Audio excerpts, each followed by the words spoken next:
अस्सलाम वालेकुम। 9th class बेटे, ओपन योर फिज़िक्स बुक पे चैप्टर नंबर आपका फर्स्ट है। फर्स्ट चैप्टर हम कंप्लीट कर चुके हैं। आज मैं आपको फर्स्ट चैप्टर की एक्सरसाइज जो आपके चैप्टर के एंड पे दी होती है बेटे, वो मैं आपको कंप्लीट करवाऊंगी। अगर आप देखें तो आपका चैप्टर 23 पेज पे कंप्लीट हो जाता है, ठीक है। 24 पेज पे अगर आप आएंगे तो वहाँ पे आपके पास एक्सरसाइज होगी। चैप्टर 1 की एक्सरसाइज मैं आपको करवा रही हूँ फिजिक्स की, ठीक है। Open your physics book page number 24। Is that clear? चलें आगे बेटे। यहाँ पे आपको फर्स्ट क्वेश्चन दिया हुआ है मल्टीपल चॉइस क्वेश्चंस, ठीक है। आपको मल्टीपल चॉइस क्वेश्चन दिए गए हैं, आपने ये कंप्लीट करने हैं। मैं आपको साथ साथ समझाती जाऊंगी, आप लोग अपनी अपनी बुक पे इसको मार्क करते जाओ। पहला आपको फर्स्ट पार्ट क्वेश्चन नंबर जो है वो मैं ए पार्ट करवा रही हूँ बेटे। ए मल्टीपल चॉइस क्वेश्चंस हम करेंगे। Take the right answer. Number 1 is the instrument that is most suitable for the measuring the thickness of a few sheet of cardboard is। आपके पास 4 ऑप्शन दिए हुए हैं। The correct answer is micrometer screw gauge। आपका D part जो है बेटे वो आपका आंसर है, इसको आप लोग टिक कर लें। और ये ऑलरेडी इस बुक पे जो है मेंशन है। डी पार्ट जो है that is your answer. Suitable instrument जिससे आप थिकनेस मेजर करते हो डेट इज माइक्रोमीटर स्क्रू गाज। नंबर 2, 1 फेम्टोमीटर इज इक्वल्स टू 1 फेम्टोमीटर जो है बेटे वो किसके इक्वल होता है? आपके पास 4 ऑप्शन दिए हुए हैं। The correct option is B. B जो है वो करेक्ट ऑप्शन है। 1 फीटोमीटर 10⁻⁻15 के बराबर होता है। तो आप बी पार्ट को जो है वो बेटे टिक करो। नंबर 3 पे हम आएंगे। A light year is a unit of. आपने लाइट ईयर का यूनिट बताना है। 4 ऑप्शन आपको दिए हुए हैं, तो इसका करेक्ट आंसर बेटे है सी पार्ट। सी यानी कि डिस्टेंस। तो लाइट ईयर का जो लाइट ईयर किसका यूनिट है बेटे? डिस्टेंस का यूनिट है। सी को आप लोग टिक करेंगे। A light year is a unit of distance. Next पे नंबर 4 पे हम आते हैं। Which 1 is non physical quantity. आपके पास 4 क्वांटिटीज दी हुई हैं, आपसे पूछा हुआ है कि इसमें से नॉन फिजिकल कौन सी है। तो आपका जो करेक्ट जो राइट आंसर है वो कौन सा है? सी, कलर। कलर जो है बेटे वो नॉन फिजिकल क्वांटिटी है। कौन सी? कलर। तो आप लोग कलर पे टिक करो। बाकी डिस्टेंस, डेंसिटी, टेम्परेचर ये तमाम की तमाम फिजिकल क्वांटिटीज हैं। नंबर 5 पे हम आते हैं। When using a measuring cylinder, 1 precaution to take is to. आपके पास 4 ऑप्शन है कि आपने जब सिलेंडर यूज़ करना है तो आपने कौन सी प्रिकॉशन जो है लेनी है, ठीक है। तो पहले तीनों जो हैं वो आपके फॉल्स हैं। Number 4 point, position the I in line with the bottom of the meniscus. आपने आपका जो मेनिस्कस बनता है, आपको मैंने बताया हुआ है कि मेनिस्कस क्या होता है। तो मेनिस्कस का जो बॉटम जहाँ पे आपका होगा वो आपकी एक्चुअल जो है बेटे पोजीशन होगी, आपकी आई उस लाइन में होनी चाहिए। तो इसका करेक्ट आंसर क्या होगा बेटे? डी पार्ट जो है वो इसका करेक्ट आंसर होगा। क्लियर हो गया? आगे हम चलते हैं नंबर 6 पे। नंबर 6 क्या है? Volume of water consume by you per day is estimated by. आप जो वाटर कंज्यूम करते हो एक दिन में, आप जितना पानी ले रहे हो, तो आप उसका वॉल्यूम का यूनिट कौन सा यूज़ करोगे? मिलीलीटर, माइक्रो, किलोग्राम है, लीटर है, ये क्यूबिक मीटर है। तो बेटे ये तो कॉमन सेंस है, हर बच्चे को पता होगा कि वाटर जो है उसका यूनिट जो हम ले रहे हैं, जो हम ड्रिंकिंग वाटर कंज्यूम कर रहे हैं पर डे, तो वो हम कितने में लेते हैं? वो हम लेते हैं इन लीटर। इसका आंसर क्या होगा? लीटर। बी पार्ट पे आप लोग टिक लगाओगे। आगे आता है number 7। A displacement can is use to measure. Displacement can को हम लोग क्या करने के लिए मेजर करते हैं? आपके पास 4 ऑप्शन है, तो इसका राइट ऑप्शन जो है वो क्या है? डी है, वॉल्यूम ऑफ ए सॉलिड। किसी भी सॉलिड का वॉल्यूम मेजर करने के लिए हम लोग क्या यूज़ करते हैं बेटे? डिस्प्लेसमेंट कैन जो है वो यूज़ करते हैं। नेक्स्ट आप लोग आओगे नंबर 8 पे। 2 रॉड्स विद लेंथ। आपको 2 रॉड्स की लेंथ दी हुई है। Are place side by side, the difference in their length. आपने इनका डिफरेंस फाइंड करना है, सिंपल। और उसका करेक्ट आंसर आपका क्या है बेटे? आपका आंसर करेक्ट जो है वो आएगा 2 centimetre. 2 centimetre is your correct answer, ठीक है। इसको आप लोग टिक करेंगे। ये यहाँ पे गलत दिया हुआ।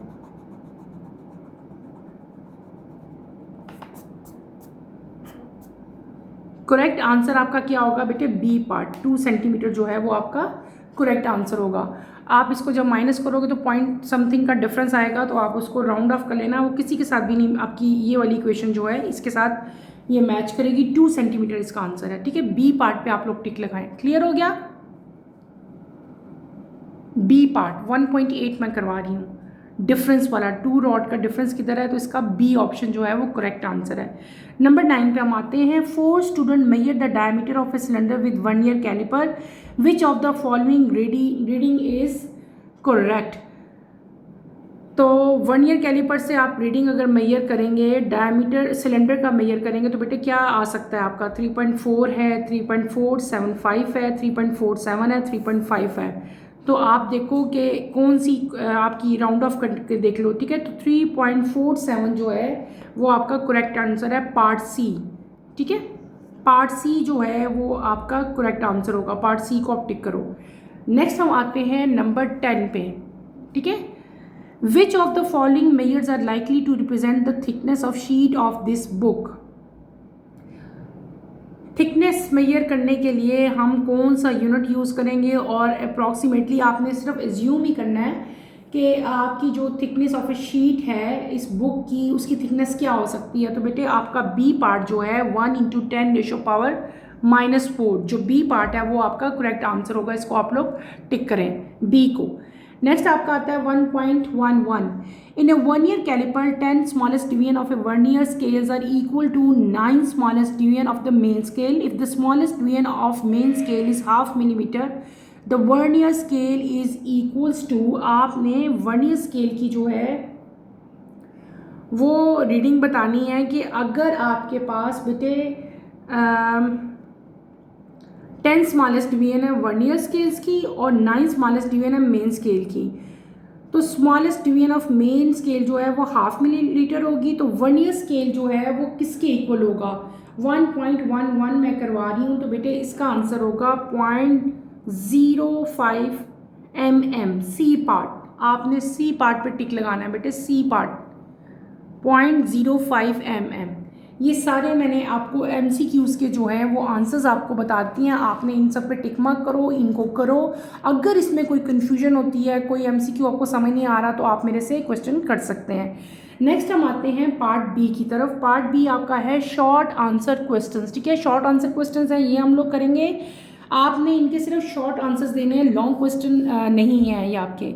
नंबर 1.1 क्वेश्चन अगर आप लोग देखो, यहाँ पे लिखा हुआ है can a non physical quantity be measured, if yes then how. क्या आप लोग जो है अपनी जो आपकी नॉन फिजिकल क्वांटिटी है बेटे, क्या आप उसको मेजर कर सकते हो? अगर कर सकते हो तो कैसे कर सकते हो, ठीक है। ये आपने इसका आंसर बताना है। तो बेटे आप इसका आंसर लिख लें, अगर आप लोग लिख सकते हैं। नॉन फिजिकल क्वांटिटीज़, पहले तो आप बताओ कि नॉन फिजिकल क्वांटिटीज़ क्या होती हैं। बेटे नॉन फिजिकल क्वांटिटीज़ वो क्वांटिटीज़ होती हैं जिनको मेजर करने के लिए कोई भी टूल या इंस्ट्रूमेंट नहीं होता, या जिनको हम लोग किसी भी टूल को या किसी भी इंस्ट्रूमेंट को यूज़ करके मेजर नहीं कर सकते। और इन जो है इनको हम सिर्फ डिफरेंट हमारे पास क्राइटेरियाज होती हैं, या डिफरेंट टाइप की साइंटिफिक टेक्निक्स होती हैं, या सर्वेज होते हैं जिनसे हम लोग जो है मेजर कर सकते हैं, ठीक है। नॉन फिजिकल क्वांटिटीज़ को मेजर करने के लिए कोई भी आपके पास टूल या इंस्ट्रूमेंट नहीं होता, ठीक है। ये इसका आंसर है। What is measurement? Name it's 2 part. Measurement क्या है, ठीक है। मेजरमेंट का डेफिनेशन मैं आपको लिखवाती हूँ, आप लोग राइट करें। What is measurement? आपने मेजरमेंट की डेफिनेशन लिखनी है और इसके 2 पार्ट्स बता देने हैं। डेफिनेशन बेटे राइट करें। अ measurement is a process of comparison of an unknown quantity with the widely accepted standard quantity. मैंने दोबारा रिपीट कर देती हूँ, मेजरमेंट की डेफिनेशन आप लोग क्या लिखेंगे? अ measurement is a process of comparison of an unknown quantity with A widely accepted standard quantity. Clear हो गया? मेजरमेंट के बेटे 2 पार्ट्स होते हैं। एक पार्ट का नाम क्या है? Number 1 is number, number 2 is unit. देखो जैसे मेजरमेंट है, कोई भी मैं आंसर देती हूँ 2m लिखती हूँ, इसका मतलब क्या है? 2 मीटर है। 2 क्या चीज़ है? नंबर है। और m क्या चीज़ है? ये इसका यूनिट है। क्लियर हो गया? इस क्वेश्चन के आंसर में आपने क्या लिखना है?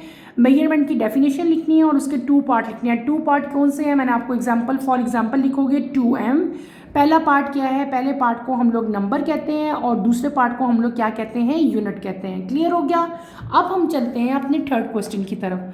थर्ड क्वेश्चन है why do we need standard unit for measurement. Standard unit जो मेजरमेंट का है वो हम क्यों यूज़ करते हैं। अगर आपको याद हो तो बेटे मैंने आपको जब हमने ये क्वेश्चन किया था तो मैंने आपको बताया था कि बेटे जब बहुत पुराने दौर की बात थी कि लोग जो हैं वो कोई अपने हैंड से मेजरमेंट कर रहा था, कोई अपने फुट से मेजरमेंट कर रहा था, लेकिन इस केस में मेजरमेंट एक्यूरेट नहीं आती थी। किस तरह कि हर पर्सन का फुट की जो लेंथ है वो वेरी कर रही थी। ऐसे थी ना, जो मेरे फुट की लेंथ होगी वो आपके फुट की नहीं होगी। अगर आप मुझे कोई भी लेंथ बताते हो कि 1 फुट है तो मेरा तो फुट और लेंथ है, आपके फुट की और लेंथ है, तो वो रीडिंग जो है वो कभी भी एक्यूरेट नहीं आती। तो इस प्रॉब्लम को सॉल्व करने के लिए, ख़त्म करने के लिए एक स्टैंडर्ड यूनिट जो है वो मुतारिफ इंट्रोड्यूस करवाया गया, जिससे क्या हुआ था कि थ्रू आउट द वर्ल्ड, आप दुनिया के किसी भी कोने में चले जाते हो, अगर आपकी कोई लेंथ सपोज 10 मीटर है, वो आपके घर में बैठ के 10 सेंटीमीटर जितनी होगी ना, आप कहीं भी चले जाओगे ना तो 10 सेंटीमीटर जो है वो इतना ही रहेगा। तो इसका आंसर आप सिंपल यूँ लिख सकते हो कि स्टैंडर्ड यूनिट फॉर मेजरमेंट की ज़रूरत इसलिए पड़ी ताकि हमारी जो रीडिंग है वो एक्यूरेट आए, बिल्कुल जो है प्रिसाइज आए, और थ्रू आउट द वर्ल्ड जो है वो रेटिंग जो है वो मेजरमेंट जो है वो क्या हो, वो स्टैंडर्ड मेजरमेंट हो। ठीक है, क्लियर है। लिख सकते हो कि नहीं, कोशिश करो लिखने की। अगर नहीं भी लिख सकते तो मैं आप लोगों को बता देती हूँ, आप इसमें ऐसे ही लिखोगे कि अर्ली डेज में पीपल जो हैं they use to measure length using hand और आर्म। ठीक है, दिस मेजरमेंट में रिजल्ट इन कन्फ्यूजन, इस मेजरमेंट से कन्फ्यूजन आती थी। To avoid this confusion, there is a need of standard unit for measurement. इस confusion को दूर करने के लिए जो है वो एक standard unit जो है measurement के वो बेटे बनाए गए, जिसकी वजह से रिज़ल्ट जो हैं द रिज़ल्ट में आप लोग लिख सकते हो the result will be the same या result may be the same. ठीक है, the standard of measurement is known as unit, और एंड पे आपने ये लाइन लिखनी है क्या, the standard of measurement is known as unit. Clear हो गया। अब हम अपने अगले पार्ट की तरफ चलते हैं। 1.4 right the name of 3 base quantities and 3 drive quantities. बेटे आप लोगों ने, मैंने आपको बेसिक क्वांटिटीज़ भी बताई हैं, मैंने आपको ड्राइव क्वांटिटीज़ भी बताई हैं। उनमें से जो आपको नाम याद हैं, 3 बेसिक क्वांटिटीज़ के नाम लिख लें, 3 आप ड्राइव क्वांटिटीज़ के नाम लिख लें। बेसिक में आप नाम लिख सकते हैं, पहले आप लिखोगे बेस क्वांटिटी, हेडिंग 2, नीचे नाम लिखो लेंथ, मैस, टाइम।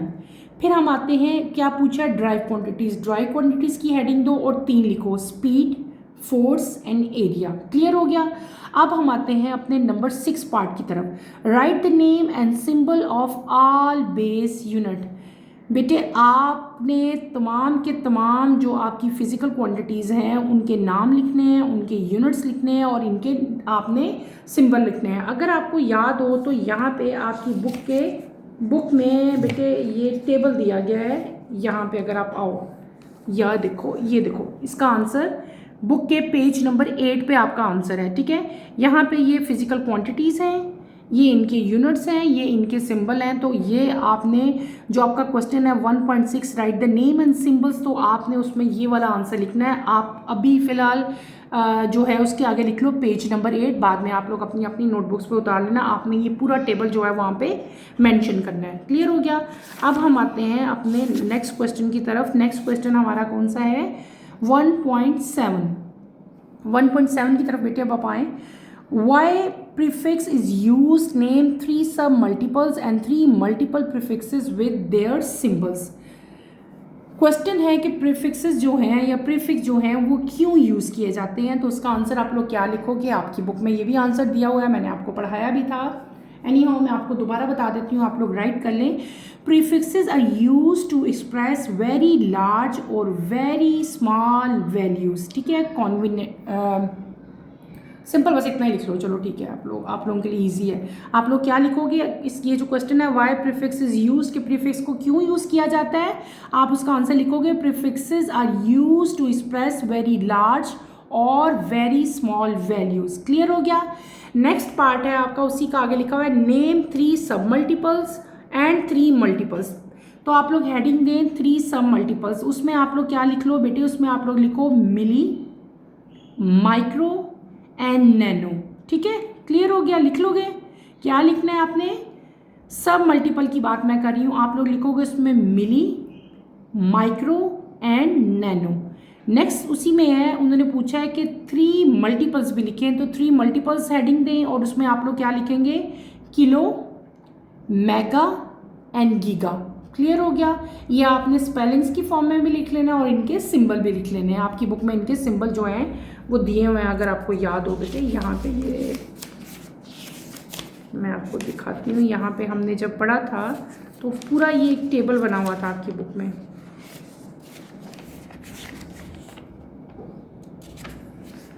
आपके चैप्टर में इसका पूरा टेबल दिया हुआ है, वहाँ से आप भी जो है देख सकते हैं।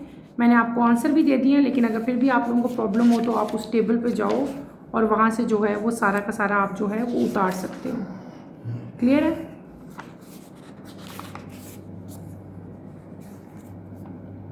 आपको मैंने इसकी जो है prefixes are use to express very large and very small values. फिर सब मल्टीपल्स मैंने आपको 3 बता दिए, मिली, माइक्रो और नैनो। और मल्टीपल्स भी मैंने आपको 3 बता दिए, कौन कौन से? Kilo, mega and giga. ठीक है, अब हम आते हैं क्वेश्चन अपने नेक्स्ट की तरफ। 1.8 व्हाट इज़ मेंट बाय। आपसे बेटे ABCD 4 पार्ट्स हैं और आपको पूछा हुआ है कि इनका मतलब क्या है, आपने इनका मतलब बताना है। मैं आपको ये राइट कर देती हूँ, आपके लिए ये वैसे प्रॉब्लमेटिक होगा, मैं आपको लिख के दिखा देती हूँ, तो आप मेरे साथ साथ जो है इसको राइट कर लें। पहली चीज़ आपसे पूछी हुई है 5 PM, बी पार्ट में आपसे पूछा है 15 NS, सी पार्ट में पूछा हुआ है 6 माइक्रो M और फिफ्थ में पूछा हुआ है FS। ठीक है, तो आपने इन सब के जो है मतलब बताने हैं कि इनके मतलब क्या है। ठीक है, मैं आपको राइट करवा देती हूँ, आप लोग अपनी अपनी नोटबुक्स में जो है इसको उतार लें। ए में आपसे क्या पूछा हुआ है बेटे? यहाँ पे हम करते हैं एक्सरसाइज, हमारी कौन सी है ये? 1। ठीक है, बी पार्ट का 1.8 बेटे मैं कर रही हूँ। ठीक है, उसका ए पार्ट मैं आपको करवा रही हूँ। That is 5 PM। उन्होंने पूछा है कि इसका मतलब क्या है 5 PM का। ये 5 PM बेटे टाइम वाला 5 PM नहीं है, बल्कि इसका मतलब क्या है 5 पिकोमीटर्स। ठीक है, यहाँ पे आप लोग क्या लिखोगे? 5 पिकोमीटर्स। ठीक है, 5 पिकोमीटर्स का मतलब क्या होता है? 5 × 10⁻⁻12 मीटर्स। क्लियर कर लोगे? अब नेक्स्ट हम आते हैं बी पार्ट की तरफ। बी क्या दिया हुआ है आपको? 15 NS। 15 NS, 15 NS का मतलब क्या होता है बेटे? यहाँ पे आप राइट करेंगे 15। नज़र आ रहा है आप लोगों को? चले ऐसे ऐसे क्लियर हो जाएगा, ठीक हो गया। 15 NS, 15 NS का मतलब क्या होता है? 15 नैनो सेकेंड्स, नैनो सेकेंड्स। और ये किसके इक्वल होता है? 15 × 10⁻⁻9 सेकेंड्स। क्लियर? फिर आते हैं हम सी पार्ट की तरफ। सी पार्ट आपको क्या दिया हुआ है? 6 और 7 क्या है? M है। ठीक है, इसका मतलब क्या होता है? 6 माइक्रोमीटर। माइक्रो, ये सिंबल माइक्रो के लिए यूज़ होता है, माइक्रोमीटर्स बेटे। और ये किसके इक्वल होते हैं? 6 × 10⁻⁻6 मीटर्स। ओके, अब हम आते हैं अपने डी पार्ट की तरफ। डी पार्ट आपको क्या दिया हुआ है? 5F और 7S। इसका मतलब क्या है? 5 फेम्टोसेकेंड, FEMTO, और 7 आप क्या मेंशन करोगे? SECONDS, seconds is equals to 5 × 10⁻⁻15 seconds. Clear हो गया? ये हमने क्वेश्चन नंबर 1.8 बी पार्ट का 1.8 के 4 पार्ट्स थे, ABCD, ये चारों मैंने आपको जो है करके दिखा दिए। ये बेटे आप लोग अपनी अपनी बुक्स पे जो है वो उतार लें। क्लियर? अब हम आते हैं अपने नेक्स्ट क्वेश्चन की तरफ। ठीक है, नेक्स्ट क्वेश्चन की तरफ आप लोग आए। नेक्स्ट क्वेश्चन हमारा कौन सा है बेटे? 1.9। ठीक है, फॉर, इसके भी आगे 4 पार्ट्स हैं, चारों के चारों आप लोग अब करोगे। पहला पार्ट है कि for what purpose a vernier calliper is used. Vernier calliper जो है वो क्यों यूज़ किया जाता है, व्हाट इज़ द पर्पस, इसका पर्पस क्या है, रीज़न क्या है, वर्नियर कैलिपर क्यों यूज़ किया जाता है। तो हमने वर्नियर कैलिपर बेटे डिटेल से पढ़ा था, तो सिंपल आप इसका आंसर लिखोगे, it is an instrument use to measure small length down to 1/10 of a millilitre, ठीक है। It can be use to measure the thickness, diameter, width और डेप्थ ऑफ एन ऑब्जेक्ट। और ये डेफिनेशन आपके जब वर्नियर कैलिपर का जो topic है वहाँ पे भी डेफिनेशन जो है लिखी हुई है, यानी कि ये ऐसा इंस्ट्रूमेंट है जिससे हम स्मॉल लेंथ जो कि 1/10 ऑफ ए मिलीमीटर होती हैं उनको मेजर करने के लिए जो है हम वर्नियर कैलिपर यूज़ करते हैं। ये ए पार्ट का आंसर हो गया। बी है नेम इट्स 2 मेन पार्ट, आपने इसके 2 मेन पार्ट्स का जो है वो नाम बताना है। तो बेटे इसके 2 मेन पार्ट्स कौन से होते हैं, एक होता है मेन स्केल और एक होता है वर्नियर स्केल। आप लिखो नंबर 1, नंबर 2, ऑप्शन 2, नंबर 1 पे लिख देना मेन स्केल, नंबर 2 पे आपने क्या लिख देना, वर्नियर स्केल। फिर हम आते हैं सी पार्ट की तरफ। सी पार्ट क्या, what is how is least count found, least count जो है वो कैसे फाउंड करते हैं। बेटे आप जब वर्नियर कैलिपर वाले अपनी बुक पे पेज पे जाओ तो वहाँ पे आपको लीस्ट काउंट का जो है डेफिनेशन भी दी हुई है और लीस्ट काउंट फाइंड करने का मेथड भी बताया हुआ है, वहाँ से देख के भी उतार सकते हैं, या सिंपली मैं भी आपको बता सकती हूँ कि लीस्ट काउंट जो है वर्नियर कैलिपर का वो डिफरेंस होता है 1 main scale division and 1 vernier scale division, ठीक है। ये आप लिखोगे, फिर नीचे आप सिंपल राइट कर देना least count is equal to 1 main scale division minus 1 vernier scale division. और वो आपका लीस्ट काउंट जो वर्नियर कैलिपर का है वो कितना होता है, वो होता है 0.1 mm। क्या लिखोगे आप, 0.1 mm, कंफ्यूज नहीं होना। यहाँ पे बेटे आपका दिया हुआ है, ये आप वर्नियर कैलिपर पे जाएं, ये देखें, अगर आप इधर ये देखो, इधर आओ, मैंने आपको पढ़ाया था जब, ये देखें least count 1 main scale division minus 1 vernier scale division. यहाँ पे बेटे ये देखें पेज नंबर 12 पे इसका आंसर दिया गया है और लीस्ट काउंट कितना है 0.1 mm। क्लियर हो गया। यहाँ से आपने इसकी ये लीस्ट काउंट से लेकर यहाँ तक इसकी जो है डेफिनेशन है ये आपने लिखनी है, फिर आगे लीस्ट काउंट किसके इक्वल होता है वो आपने मेंशन करना है, और वर्नियर कैलिपर का लीस्ट काउंट कितना होता है वो आपने लिख देना। पेज नंबर 12 पे इसका आंसर दिया गया है। क्लियर है। अब हम आते हैं अपने पार्ट डी की तरफ। पार्ट डी क्या है, what is meant by zero error. Zero error क्या होता है, जीरो एरर क्या होता है कि बेटे जब हम वर्नियर कैलिपर के जॉज को ज्वाइन करें तो मेन स्केल का ज़ीरो और वर्नियर स्केल का ज़ीरो जो है वो क्या करते हैं, वो कंसाइड नहीं करते। तो इसका मतलब क्या होता है कि आपके ऑपरेटर्स में एक एरर आ रहा है। मैंने क्या कहा, जब आप उसके जॉज को क्लोज कर दो वर्नियर स्केल का ज़ीरो मेन स्केल के ज़ीरो से मैच नहीं करेगा, नहीं मिलेगा, वो दोनों एक लाइन में नहीं आएंगे। इसका मतलब क्या होगा कि देयर इज़ सम एरर, और उस एरर को क्या कहते हैं, ज़ीरो एरर कहते हैं, ठीक है। और यहाँ पे अगर आपको मेरी डेफिनेशन समझ नहीं आई तो बेटे आपकी बुक में इसी पेज पे अगर आप जहाँ पे हम पढ़ रहे हैं तो यहाँ पे ज़ीरो एरर की डेफिनेशन भी जो है वो दी हुई है, आप वहाँ से दे के भी जो है वो लिख सकते हो। क्लियर है, यहाँ पे बेटे दी हुई है।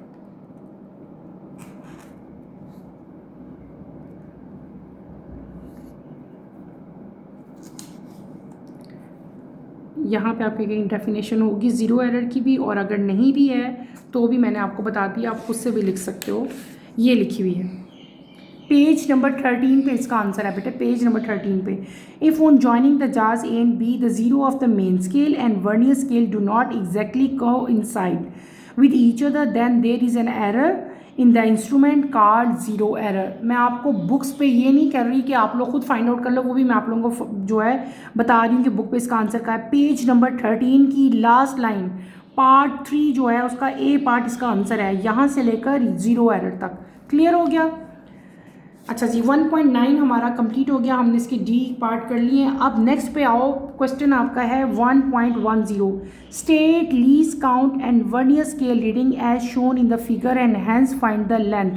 आपको जो है एक डायग्राम दी गई हुई है, उस डायग्राम को देखते हुए आपने वर्नियर स्केल रीडिंग और उसका जो है लीस्ट काउंट वो बताना है। क्लियर, ये मैं आपको करके बताती हूँ ताकि आपको जो है वो समझ इसकी अच्छी तरह से आ जाए। कौन सा क्वेश्चन हम कर रहे हैं इसको आप मेंशन करें। क्वेश्चन नंबर 1.10 बी पार्ट की कर रही हूँ मैं। कौन सा क्वेश्चन कर रही हूँ बेटे, 1.10, ठीक है। आपने क्या फाइंड करना है, आप पहले लिखोगे लीस्ट काउंट। लीस्ट काउंट कितना होता है इधर लिखेंगे, हम लोग मेंशन करेंगे least count. Least count is equals to 0.1 mm, ऐसी है लीस्ट काउंट। और अगर इसको सेंटीमीटर में कन्वर्ट करें तो कितना होता है, ये 0.1 सेंटीमीटर हो जाएगा बेटे, अगर इसका यूनिट आप चेंज कर लोगे। ज़ीरो एरर अगर इसको देखें यहाँ पे, अगर हम लोग करें ज़ीरो एरर इस डायग्राम के मुताबिक कितना है, ज़ीरो एरर होता है ±0.0 सेंटीमीटर। मेन स्केल रीडिंग आपको दी हुई है, ये मेन स्केल है, इसको डायग्राम को गौर से देखो तो मेन स्केल रीडिंग बेटे आप यहाँ पे देखो, इधर आपको नज़र आ रही है मेन स्केल रीडिंग हमारी कितनी है, ये 2 पे आओ तो ये बनती है हमारी रीडिंग 2.6। ये देखें बेटे ये 5 है और ये 6 है, तो यहाँ पे आप मेंशन करेंगे मेन स्केल रीडिंग। ठीक है, मेन स्केल रीडिंग हमारी क्या है 2.6 सेंटीमीटर। क्लियर हो गया। नेक्स्ट आप लिखोगे vernier division.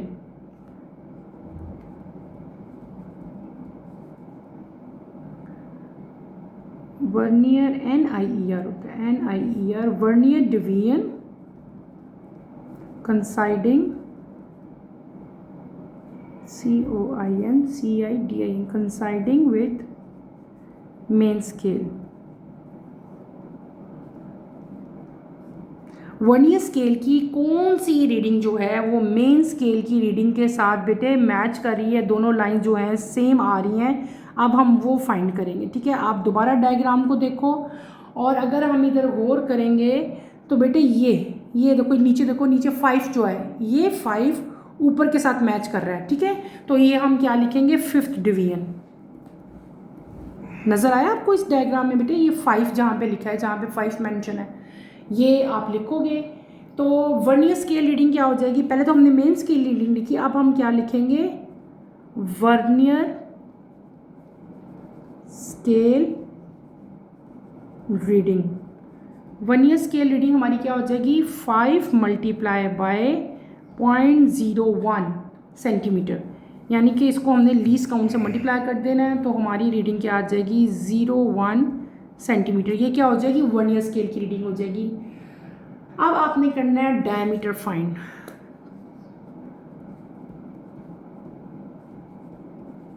Diameter of cylinder जो आपसे क्वेश्चन में पूछा गया हुआ है,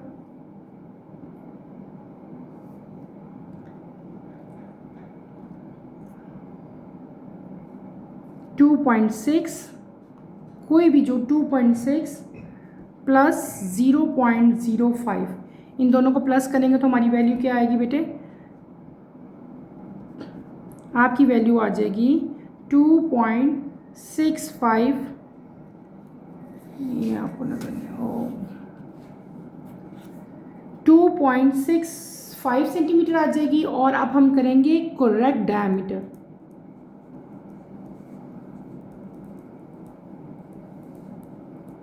वो कितना आ जाएगा, उसमें से आप क्या कर लोगे 2.65 सेंटीमीटर प्लस माइनस 0.0 सेंटीमीटर करोगे तो आपकी एक्चुअल रीडिंग बेटे वही आएगी 65 सेंटीमीटर। क्लियर हो गया। आपने क्या फाइंड किया लीस्ट काउंट। ठीक है, उसके बाद हमने ज़ीरो एरर देखा, ज़ीरो एरर के बाद main scale reading. Main scale reading आपको आपकी बुक में दी हुई है। ठीक है, वर्नियर डिवीजन की कौन सी लाइन मेन स्केल और वर्नियर स्केल की मैच कर रही थी 5th division. Vernier scale reading हमने क्या किया कि 5 को जो डिवीजन आई थी उसको हमने मल्टीप्लाई किया ज़ीरो एरर के साथ, तो आपकी वर्नियर स्केल रीडिंग आ गई। अब हमने अपनी रीडिंग एक्चुअल जो डायमीटर फाइंड करना होता है वो कैसे करते हैं हम लोग, 2.6 जो मेन स्केल की रीडिंग है उसमें आपने वर्नियर स्केल की रीडिंग बेटे ऐड करनी है और यही आपका जो है वो डायमीटर होता है। Is that clear. ये क्या मैंने कर लिया, ये मैंने पार्ट जो आपका बी था शॉर्ट क्वेश्चन आंसर्स उनका 1.10 पार्ट जो है वो मैंने आपको कंप्लीट करके दिखाया है। Is that clear. ये आप लोगों ने अपनी अपनी नोटबुक्स पे उतार लो बेटे। उसके बाद अगला क्वेश्चन आपका जो है वो लास्ट क्वेश्चन आता है। लास्ट क्वेश्चन की तरफ आप लोग आए। 1.11 which reading out of ABC shows the correct length and why. आपके पास 3 रीडिंग्स हैं ये डायग्राम के अकॉर्डिंगली। एक A है, एक बी है और एक सी है। उन्होंने आपसे पूछा है कि करेक्ट रीडिंग जो है इसमें से कौन सी है। तो बेटे इसमें से जो करेक्ट रीडिंग है वो आपकी जो है वो क्या है, 6 सेंटीमीटर है, जो कि पोजीशन बी पे है। ठीक है, क्यों? बिकॉज इस पॉइंट पे आई जो है वर्टिकली रीडिंग पॉइंट से अबव होती है। इसका रीज़न आप लोग क्या लिखोगे? आप आंसर बेटे ऐसे लिखो, राइट आंसर आप इसका राइट करें अपनी अपनी नोटबुक से, मैं डिक्टेट करवाती हूँ। The correct reading is 6 centimetre. Correct reading क्या है? 6 सेंटीमीटर है at position B. B position पे जो रीडिंग है ना 6 सेंटीमीटर, वो करेक्ट रीडिंग है। आपसे पूछा था ना करेक्ट कौन सी है, ए बी सी, तो आपने बताना है the correct reading is at position B that is 6 centimetre. और ये क्यों करेक्ट है? Because at this point the eye is vertically above the reading point. इस पॉइंट पे आई जो है वर्टिकली क्या होती है बेटे? वर्टिकली अबव होती है रीडिंग पॉइंट के। ठीक है, ये इसका रीज़न होगा। दोबारा एक दो बता देती हूँ, because at this point the eye is vertically above the reading point. Clear हो गया? नेक्स्ट हमारा सी और डी पार्ट अभी आते हैं। तो बेटे ये आज के लिए इतना ही काफ़ी है। बाकी जो एक्सरसाइज है इंशाल्लाह इसको हम लोग नेक्स्ट लेक्चर में जो है वो कंटिन्यू करेंगे। पार्ट एक्सरसाइज का जो ए पार्ट है और जो बी पार्ट है वो मैंने आप लोगों को कंप्लीट करवा दिया है। ये आप लोगों ने अपनी अपनी बुक्स पे जो है इसे कंप्लीट कर लो। जो क्वेश्चन लेंथी है उनको आप लोग अपनी नोटबुक्स में उतार लो, और इनमें कोई भी प्रॉब्लम होती है, if you feel any problem, तो बेटे आप लोगों ने जो है ये मेरे से पूछना है, ये क्वेश्चन लाजमी पूछना है। इंशाल्लाह जो कमिंग लेक्चर में उसमें आपको पार्ट सी जो है वो करवाऊंगी। कमिंग लेक्चर की नोटिफिकेशन के लिए आप चैनल को शेयर करें, लाइक करें और सब्सक्राइब करें। अल्लाह हाफिज़ 9th क्लास, टेक केयर बेटे।